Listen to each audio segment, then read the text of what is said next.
Hello, my name is Abel, and I just saw A Quiet Place Part 2. This movie was directed by John Krasinski and also written by him. It's a sequel to the 2018 film A Quiet Place. The budget has gone up significantly this time around. The first one was around 20 million. This one has a budget of 61 million. I will not be spoiling this one, but I will be spoiling the first one just so I can talk about the plot in this one a little easier. The film stars Emily Blunt, Noah Jupe, and Millicent Simmons, returning as is John Krasinski in a flashback sequence. The film also adds Cillian Murphy and Jimin Hunso. All the performances in this movie were exactly what this movie needed.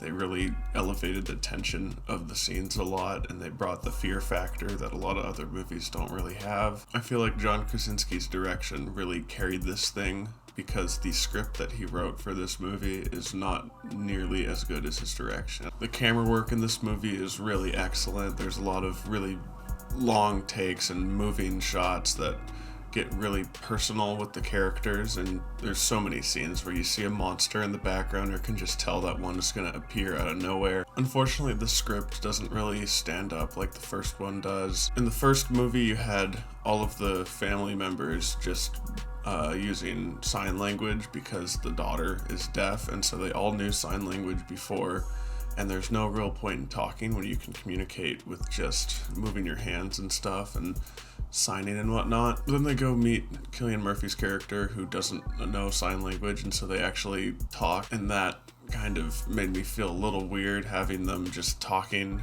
Even though they're quiet and they're below a bunch of cement, it's still really like there's a high likelihood that one of the monsters is going to be able to hear them. Characters make a lot of stupid decisions. For example, a character gets caught in a bear trap and keeps screaming out in pain, and it's almost like he wasn't even trying to hold in his screams or anything. It was like he was screaming at the top of his lungs, and I know getting caught in a bear trap is painful, not that I've ever gotten caught in one, but you'd think that after 474 days after this apocalyptic event happened that people would start to understand how to calm themselves when they get injured. First act of this movie kind of ends with one of the characters separating from the family without really discussing it or informing the family properly of what they're doing, and just kind of making a decision on their own. In these kind of like survivalist movies where it's all about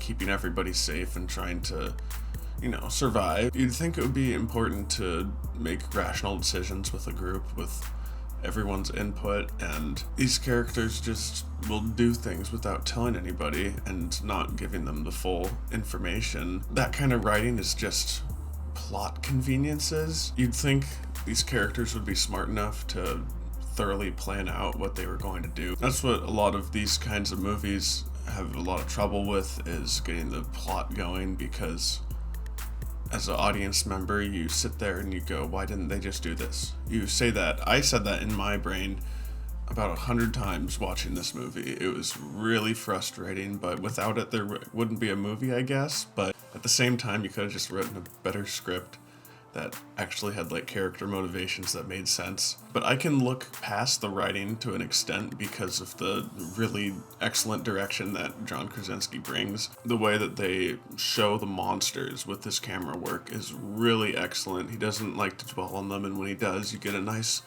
good look at them. It's either quick glimpses or a nice full-on shot of them. The monsters themselves are really interesting to look at. They're a cool concept. I'm not really sure what they're doing because they don't seem to be like eating people, so I'm a little confused why they're not just letting the humans roam around this world. I mean, like, I don't really care why they're on Earth to begin with, but I'm just concerned with what they're doing on Earth. Like, they don't seem to have a real proper motivation for killing humans mercilessly. Maybe that'll be explained in the third one. I hope they make a third one. That'd be nice, because the ending in this movie is super unsatisfying. You have two plot lines disconnected, a family divided, and you expect like an epilogue, but the third act just ends and there's no epilogue at all, and it cuts to written and directed by John Krasinski. That was super unsatisfying, and it felt really short-handed. I also want to give a huge shout out to the sound department on this movie. I felt like the sound work was excellent, as it was in the first one.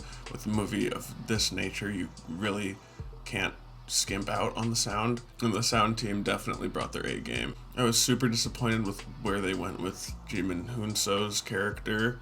I felt like he had a lot more to offer than what they showed in the movie. It's almost like they cut out a bunch of this movie. They come across a group of people called Marina people, I believe. They don't say that in the movie, I just saw that online. One of them is played by Scoot McNairy. I was really confused as to who they were. Like, all you see is that they are covered in like burns or like red marks of some sort, and they look really unwell. Nothing really happens with them. It was super disappointing. I wanted to see more.